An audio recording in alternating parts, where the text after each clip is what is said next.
ESPN, our next game is called One and Done or Super Bowl Run. Graziano, the Commanders.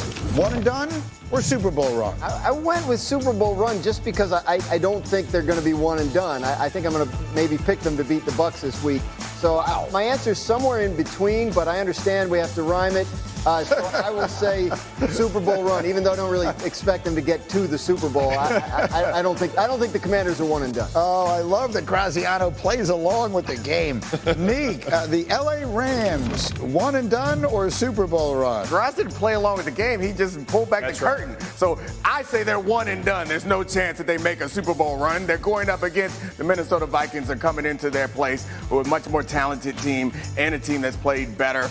Although the Rams have beat them earlier in the season, that's how you play the game, Graz. Jeff, next. Steelers, one and done or Super Bowl run? I'm going one or done. What do we call it? You call it tumbling through the season? Tumbling, yeah. And then they're going to tumble them into playoffs. So I'm just going to keep it consistent all the way. What are you wowing? It's not an insult. I mean, it is an insult. It is an insult. It's definitely an insult. It's an insult.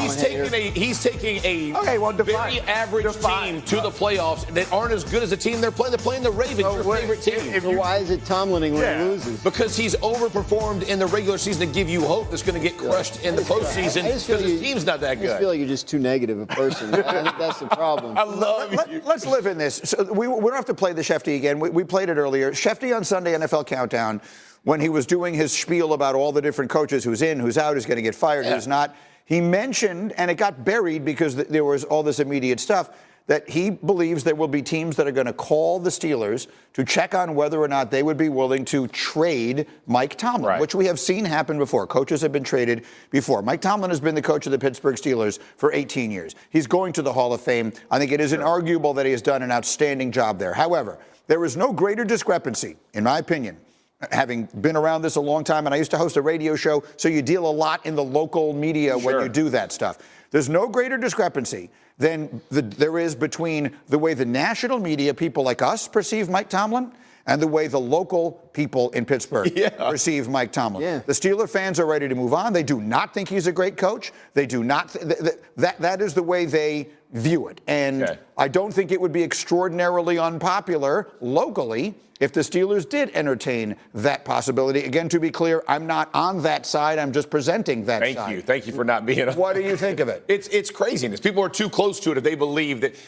That's why I said, Tom, he's taking teams that aren't as good as the other teams to the playoffs consistently. Are they losing the playoffs? Yeah, because they face better teams. They're usually a bottom seed. I think the last time they were a higher seed was when they were 11-0 or 11-1 or whatever it was, and they ended. But other than that, he's taking average teams and making the most of them. That's what you want out of your head coach. Unfortunately, they haven't been good enough. That doesn't just fall to the head coach. The team as itself hasn't been there. Obviously, I agree with you guys. But, I mean, to try my best to put some logic behind what the fans are saying is, or what some of the fans might feel is, the point is winning a championship. Right. Like, I think many of the fans would trade half or all of those over 500 seasons for a deep run in the playoffs, a shot at a Super Bowl. So I think they would rather have the big ring than all this other stuff. And they don't feel like there's a future. Like they don't, it doesn't seem like, oh, we're right there, because they are always right there, but they're always right there without the expectation that they're going to get the step above, and whether that's on Tomlin or not. And so while I think you're right, it might be popular locally, you know where it would be more popular?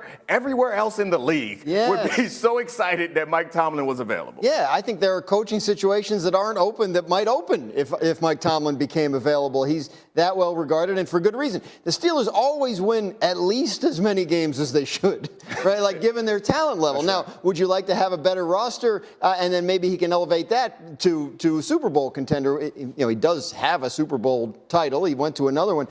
So it's not like he can't or never has done that. Fans, I think, they want to win championships. Be careful what you wish for, right? Like the Giants won a Super Bowl 13 years ago, and, you'd trade the Giants last 13 years for the Steelers last 13 years, even though they're both title free. So it's degrees of a thing. I remember, look, I mean, it got to a point in Philadelphia where they were done with Andy Reid. Like, it wasn't going to happen there for him. And obviously, the Chiefs hired him 4 days later, and the rest is history. So you do get to that point. I don't think the Steelers organization is anywhere near that point. And I think that's what's important to underline. I think the problem, though, for me is when you're talking about the Doug Petersons of the world and the Andy Reids of the world, they felt like their team, their roster was good enough to continue to win, and their coaches weren't getting them there. I would say it's the opposite in Pittsburgh. They haven't had a very good offensive line. They had Kenny Pickett. Now, if you're assigning that to Tomlin, then I'm with you. I agree. Okay, if you think that he's been in charge of those things and he hasn't been able to meet the mark, then that's a conversation we can have. But as far as on the field coaching, I mean, I didn't love the Russell Wilson and the no timeout late in the last game, but other than that, he doesn't make a lot of errors that put his team behind the 8 ball. In my opinion, it's talking two different conversations. Let me play RC for you guys. So Ryan Clark was talking about this, and RC, of course, played for Mike Tomlin, won a championship with Mike Tomlin, and I can tell you, loves Mike Tomlin. This is what RC said about it. And as much as we love Mike Tomlin, we have to be honest. It is year after year of showing promise, of giving hope, and then falling flat early on in the playoffs. There has to be some change in that pattern.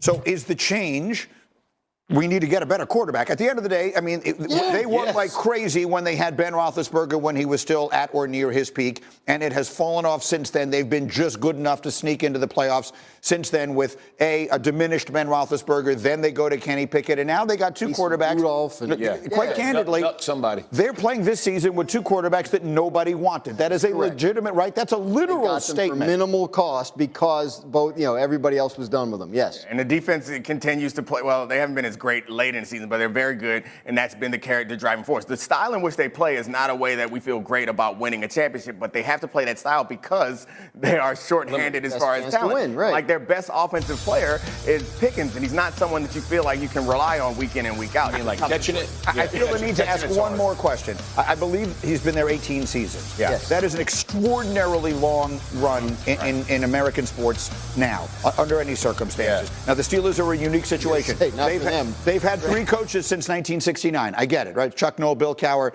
and Mike Tomlin, literally going back to the last time the Jets won the Super Bowl. That's how long it's been that way. But is there anything to be said? The answer is no. Just for a change of face, a change of voice. Mike Tomlin would get another job the next day. We get it and all that. Is there anything to be said for that?